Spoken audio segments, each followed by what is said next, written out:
नमस्कार। आकाशवाणी से दोपहर समाचार के साथ मैं लवलीन निगम।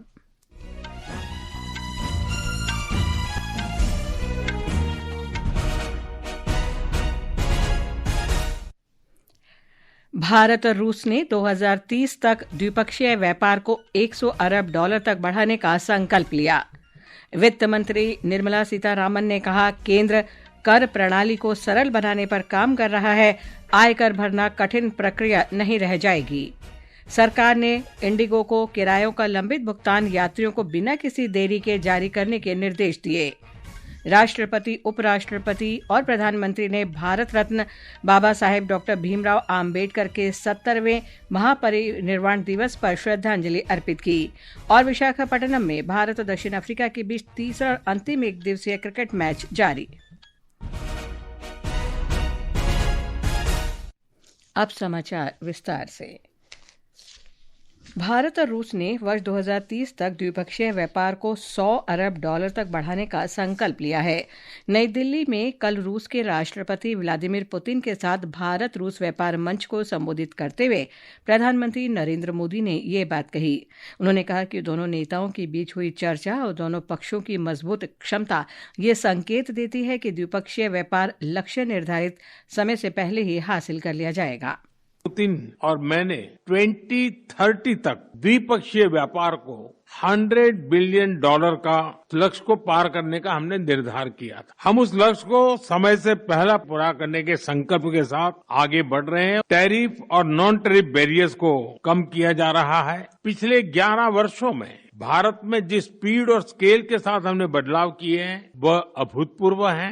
रिफॉर्म, परफॉर्म एंड ट्रांसफॉर्म इस सिद्धांत पर चलते हुए भारत तेजी से विश्व की तीसरी सबसे बड़ी इकोनॉमी बनने की ओर आगे बढ़ रहा है। प्रधानमंत्री ने कहा कि भारत और यूरेशियन आर्थिक संघ के बीच एक मुक्त व्यापार समझौते पर चर्चा शुरू हो गई है। प्रधानमंत्री ने कहा कि भारत रूस संबंधों की सबसे बड़ी ताकत इसी विश्वास में निहित है। बिजनेस हो या डिप्लोमेसी, किसी भी साझेदारी की नींव आपसी विश्वास है। भारत रूस संबंधों की सबसे बड़ी शक्ति यही विश्वास है। यह हमारे साझे प्रयासों को दिशा भी देता है और गति भी देता है। यही वह लॉन्च पैड है जो हमें नए सपनों, नई आकांक्षाओं की उड़ान भरने के लिए प्रेरित करता है। प्रधानमंत्री ने कहा कि शिखर सम्मेलन में भारत और रूस ने दोनों देशों के नागरिकों के लिए पर्यटक वीजा पर कई महत्वपूर्ण निर्णय लिए हैं, जिससे दोनों देशों में पर्यटन को बढ़ावा मिलेगा और रोजगार तथा व्यवसाय के नए अवसर सृजित होंगे। उन्होंने कहा कि दोनों देश इलेक्ट्रिक वाहन निर्माण, ऑटोमोटिव कलपुर्जे और वायरलेस मोबिलिटी तकनीक में साझेदारी कर सकते हैं। Bharat affordable, efficient EVs, two wheelers और सीएनजी मोबिलिटी सॉल्यूशंस में आज ग्लोबल लीडर है। रूस एडवांस मटेरियल का बड़ा प्रोड्यूसर है। हम मिलकर ईवी मैन्युफैक्चरिंग, ऑटोमोटिव कंपोनेंट्स और शेयर्ड मोबिलिटी टेक इसमें साझेदारी कर सकते। इससे हम न केवल अपनी जरूरतों को पूरा कर सकेंगे बल्कि ग्लोबल साउथ, विशेषकर अफ्रीका के विकास में भी योगदान दे सकते हैं। वित्त मंत्री निर्मला सीतारामन ने कहा है कि केंद्र कर प्रणाली को सरल बनाने के लिए काम कर रहा है और आयकर को अब एक कठिन प्रक्रिया नहीं समझा जाएगा। नई दिल्ली में आज एक निजी मीडिया संस्थान के शिखर सम्मेलन को संबोधित करते हुए उन्होंने कहा कि नागरिकों के उत्थान के लिए आयकर स्लैब को और अधिक पारदर्शी और सरल बनाया जाना आवश्यक है। उन्होंने कहा कि सरकार पिछले 2 वर्ष में सीमा शुल्क में लगातार कमी ला रही है और सीमा शुल्क को सरल और अधिक पारदर्शी बनाने के उपाय कर रही है। उन्होंने कहा कि मध्यम वर्ग की बचत कम नहीं हो रही है इसलिए बल्कि आज वो निवेश में बदल रही है। Savings is also investment today. आज बचत भी एक निवेश है और इसलिए अगर आप इन सभी विभिन्न श्रेणियों के कुल योग को देखें तो बचत कम नहीं हो रही है। और चाहे वो किसी प्रकार की बैंक सहायता के माध्यम से हो या बैंक से लिए गए ऋण के माध्यम से, मुझे लगता है कि संपत्ति भी बढ़ रही है और वास्तव में ये मध्यम वर्ग के हाथों में बढ़ रही है। It's actually increasing in the hands of the middle class. गृह और सहकारिता मंत्री अमित शाह ने कहा है कि सरकार का लक्ष्य डेयरी क्षेत्र में एक सर्कुलर इकोनॉमी मॉडल लागू करके अगले 5 वर्ष में पशुपालकों की आय में 20% की वृद्धि करना है। श्री शाह ने गुजरात के सनादर में बनास डेयरी के बायो सीएनजी उर्वरक संयंत्र का उद्घाटन किया। उन्होंने बनास डेयरी के अत्याधुनिक 150 टीपीडी दूध पाउडर और शिशु आहार संयंत्र का भूमि पूजन करने के बाद एक जनसभा को संबोधित करते हुए ये बात कही। गृह मंत्री आज बनास डेयरी में सहकारिता मंत्रालय की संसदीय सलाहकार समिति की तीसरी बैठक की अध्यक्षता करेंगे। ये समाचार हमारी वेबसाइट www.newsonair.gov.in और हमारे न्यूज़ ऑन एआईआर ऐप पर भी उपलब्ध हैं। नागरिक उड्डयन मंत्रालय ने इंडिगो को यात्रियों को किरायों का लंबित भुगतान बिना किसी देरी के जारी करने का निर्देश दिया है। मंत्रालय ने कहा है कि सभी रद्द या बाधित उड़ानों के लिए भुगतान प्रक्रिया कल रात 8 बजे तक पूरी हो जानी चाहिए। एयरलाइनों को यह भी निर्देश दिया गया है कि वे उन यात्रियों से कोई पुनर्निर्धारण शुल्क न लें जिनकी यात्राएं विमान रद्द होने के कारण प्रभावित हुई हैं। भुगतान प्रक्रिया में किसी भी प्रकार की देरी या अनुपालन न होने पर तत्काल कार्रवाई की जाएगी। इस बीच दिल्ली हवाई अड्डे पर उड़ान संचालन फिर से सामान्य हो रहा है। हवाई अड्डा प्राधिकरण ने बताया है कि इंडिगो की कुछ उड़ानें प्रभावित रहेंगी। उसने यात्रियों को असुविधा से बचने के लिए हवाई अड्डे के लिए रवाना होने से पहले एयरलाइन से उड़ान की नवीनतम स्थिति की जानकारी लेने की सलाह दी है। प्राधिकरण रुकावटों को कम करने और यात्रियों के लिए सुगम यात्रा सुनिश्चित करने के लिए सभी हितधारकों के साथ समन्वय कर रहा है। लोगों को नवीनतम उड़ान स्थिति के लिए आधिकारिक वेबसाइट www.newdelhiairport.in देखने की सलाह दी गई है। नागर विमानन मंत्रालय यात्रियों को किसी भी प्रकार के ज्यादा किराए से बचाने के लिए सभी प्रभावित मार्गों पर उचित और सही किराया सुनिश्चित करने के लिए काम कर रहा है। कुछ एयरलाइनों द्वारा बहुत अधिक हवाई किराए वसूले जाने के मामलों को गंभीरता से लेते हुए मंत्रालय ने सभी एयरलाइनों को निर्देश जारी कर अब निर्धारित किराया सीमा पर कड़ाई से पालन करना अनिवार्य किया है। ये सीमाएं तब तक लागू रहेंगी जब तक स्थिति पूरी तरह से सामान्य नहीं हो जाती है। इसका उद्देश्य बाजार में मूल्य निर्धारण अनुशासन बनाए रखना है। सेना अध्यक्ष जनरल उपेंद्र द्विवेदी ने सेना कमांडरों से वर्तमान और भविष्य के युद्ध क्षेत्रों की जरूरतों को पूरा करने के लिए एकजुटता, एकीकरण और नवाचार को मजबूत करने को कहा है। कल नई दिल्ली में द्विवार्षिक मैकेनाइज्ड इन्फेंट्री कमांडर सम्मेलन में उन्होंने बहुक्षेत्रीय युद्ध में विकसित हो रही समकालीन रणनीतियों, तकनीकों और प्रक्रियाओं पर बल दिया। सर्वोच्च न्यायालय ने आश्वासन दिया है कि न्यायिक प्रक्रिया में आर्टिफिशियल इंटेलिजेंस एआई के इस्तेमाल के मामले में न्यायाधीश अत्यधिक सावधानी बरत रहे हैं। न्यायालय ने कहा कि ऐसी तकनीक कभी भी न्यायिक निर्णय लेने की प्रक्रिया पर हावी नहीं होगी।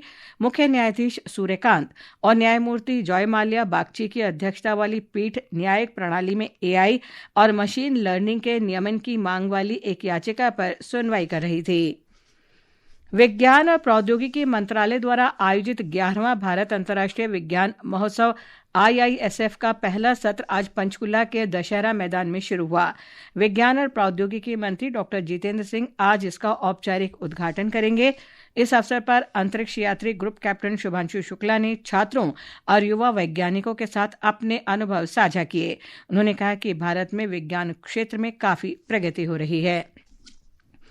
प्रधानमंत्री नरेंद्र मोदी के अनूठे इंटरैक्टिव कार्यक्रम परीक्षा पे चर्चा के 9वें संस्करण से पहले माईगॉव पोर्टल पर एक राष्ट्रव्यापी प्रतियोगिता चल रही है।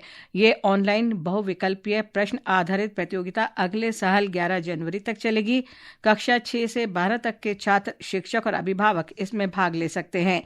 इस गतिविधि को पूरा करने वाले सभी पंजीकृत प्रतिभागियों को माईगॉव पोर्टल की ओर से भागीदारी का प्रमाण पत्र दिया जाएगा। परीक्षा पे चर्चा जनवरी 2026 में आयोजित होनी है, जहां देश विदेश के छात्र, अभिभावक और शिक्षक प्रधानमंत्री के साथ परीक्षा के तनाव पर चर्चा करेंगे और परीक्षाओं को एक उत्सव और जीवन का अभिन्न अंग मानकर मनाएंगे।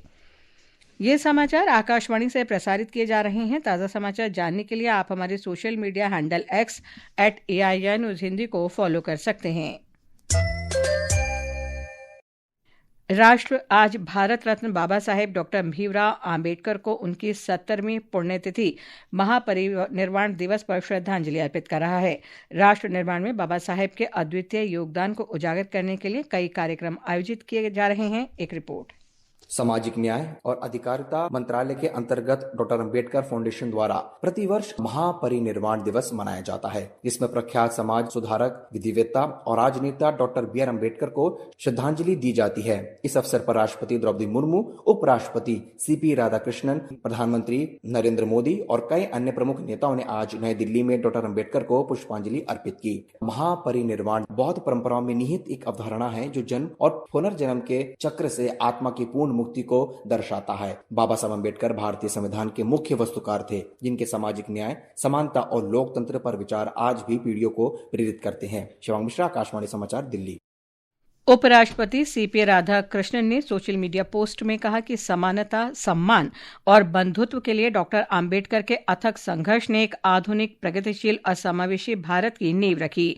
प्रधानमंत्री नरेंद्र मोदी ने सोशल मीडिया पोस्ट में कहा कि डॉक्टर आम्बेडकर ने पीढ़ियों को मानवीय गरिमा को बनाए रखने और लोकतंत्र की नींव को मजबूत करने के लिए प्रेरित किया। गृह मंत्री अमित शाह ने कहा कि डॉक्टर आम्बेडकर ने मजदूरों, किसानों और समाज के कमजोर वर्गों के अधिकारों को सुनिश्चित करके सामाजिक न्याय के सर्वोच्च आदर्शों की स्थापना की। ग्रामीण विकास मंत्रालय द्वारा आयोजित नई दिल्ली के सुंदर नर्सरी में चल रहे सरस आजीविका फूड फेस्टिवल में दर्शकों और प्रदर्शकों का भारी उत्साह देखने को मिल रहा है। पिछले महीने की 29 तारीख से शुरू हुआ ये उत्सव 9 दिसंबर तक चलेगा। दीनदयाल अंत्योदय योजना राष्ट्रीय ग्रामीण आजीविका मिशन के अंतर्गत आयोजित इस महोत्सव में महिला सशक्तिकरण का एक शानदार उदाहरण है। एक रिपोर्ट। केंद्रीय ग्रामीण विकास मंत्रालय द्वारा आयोजित सरस आजीविका फूड फेस्टिवल में 25 राज्यों के 500 से अधिक पकवान देश की पाक कला की समृद्धि को बढ़ावा दे रहे हैं। मेले में स्वयं सहायता समूह की लगभग 300 लखपति दीदियां और महिलाएं देश के हर कोने से अपने सबसे अच्छे व्यंजन लेकर नई दिल्ली के सुंदर नर्सरी आई हैं। आकाशवाणी समाचार से बात करते हुए झारखंड की एक प्रदर्शक रेखा देवी ने मंत्रालय की इस पहल की सराहना की। नारएलएम जेएसएलपीएस हम लोग को बहुत हेल्प करते हैं, आने का जाने का व्यवस्था करते हैं, रहने का व्यवस्था करते हैं। जो हम लोग स्टॉल लगाते हैं, स्टॉल का हर सुविधा हम लोग को पास मिलता है। वहीं उत्तराखंड की एक और प्रदर्शक पूजा तोमर ने कहा, हम लोगों ने उत्तराखंड का पहाड़ी खाना होता है उसको दिल्ली में लोगों तक पहुंचाने के लिए आए हैं। हम लोगों को सरकार की तरफ से बहुत बड़ी मदद मिलती है। हम लोग स्वयं सहायता समूह से लखपति दीदी हैं और हम लोग इसी से अपना रोजगार चलाते हैं। सरस फूड फेस्टिवल में प्रवेश निःशुल्क है और यह आगंतुकों के लिए सुबह 11:30 बजे से रात 9:30 बजे तक खुला रहेगा। शिवांग मिश्रा के साथ दृष्टि पुनियानी, आकाशवाणी समाचार, दिल्ली। विशाखापट्टनम में भारत के साथ तीसरे और अंतिम एक दिवसीय क्रिकेट मैच में दक्षिण अफ्रीका ने ताज़ा समाचार मिलने तक 11 ओवर में 1 विकेट पर 60 रन बना लिए हैं। आज भारत ने टॉस जीतकर गेंदबाजी करने का फैसला किया। 3 मैचों की श्रृंखला में दोनों टीमें 1-1 से बराबरी पर हैं। भारतीय टीम में वाशिंगटन सुंदर की जगह तिलक वर्मा को शामिल किया गया है। चेन्नई में हॉकी पुरुष जूनियर विश्व कप में भारत ने क्वार्टर फाइनल मुकाबले में बेल्जियम को हराकर सेमीफाइनल में प्रवेश कर लिया है। सेमीफाइनल में कल भारत का मुकाबला जर्मनी से होगा। बलूच नेशनल मूवमेंट ने सामान्यीकृत वरीयता योजना प्लस GSPP के अंतर्गत पाकिस्तान के तरजीही व्यापार दर्जे का मूल्यांकन की मांग की है। मूवमेंट की यह मांग पाकिस्तान में मानवाधिकारों के गंभीर हनन को देखते हुए की गई है। फ्रांस में ग्वाडेलोप क्षेत्र के सेंटेन में क्रिसमस समारोह की तैयारी कर रहे लोगों पर एक वाहन के चढ़ने से 10 लोगों की मौत हो गई और 19 घायल हो गए। स्थानीय मीडिया के अनुसार घायलों में से 3 की हालत गंभीर है। ब्यौरे की प्रतीक्षा है। मौसम विभाग ने आज दिल्ली, पंजाब, हरियाणा, चंडीगढ़, उत्तर प्रदेश, पूर्वी राजस्थान, झारखंड और ओडिशा के कुछ इलाकों में शीतलहर चलने का अनुमान व्यक्त किया है। इस महीने की 10 तारीख तक देश के पूर्वोत्तर हिस्सों के साथ साथ हिमाचल प्रदेश और ओडिशा में भी सुबह के समय घना कोहरा छाया रह सकता है। कल तक अंडमान और निकोबार द्वीप समूह के कुछ स्थानों पर गरज के साथ छींटे पड़ने या तेज हवाओं के साथ चलने की संभावना है। अंत में मुख्य समाचार एक बार फिर। भारत और रूस ने 2030 तक द्विपक्षीय व्यापार को $100 अरब तक बढ़ाने का संकल्प लिया। वित्त मंत्री निर्मला सीतारामन ने कहा, केंद्र कर प्रणाली को सरल बनाने पर काम कर रहा है। आयकर भरना कठिन प्रक्रिया नहीं रह जाएगी। सरकार ने इंडिगो को किरायों का लंबित भुगतान यात्रियों को बिना किसी देरी के जारी करने के निर्देश दिए। राष्ट्रपति, उपराष्ट्रपति और प्रधानमंत्री ने भारत रत्न बाबा साहेब डॉक्टर भीमराव आम्बेडकर के 70वें महापरिनिर्वाण दिवस पर श्रद्धांजलि अर्पित की। और विशाखापट्टनम में भारत और दक्षिण अफ्रीका के बीच तीसरा और अंतिम एक दिवसीय अंतर्राष्ट्रीय क्रिकेट मैच जारी। इसके साथ ही दोपहर समाचार का ये अंक समाप्त हुआ। नमस्कार।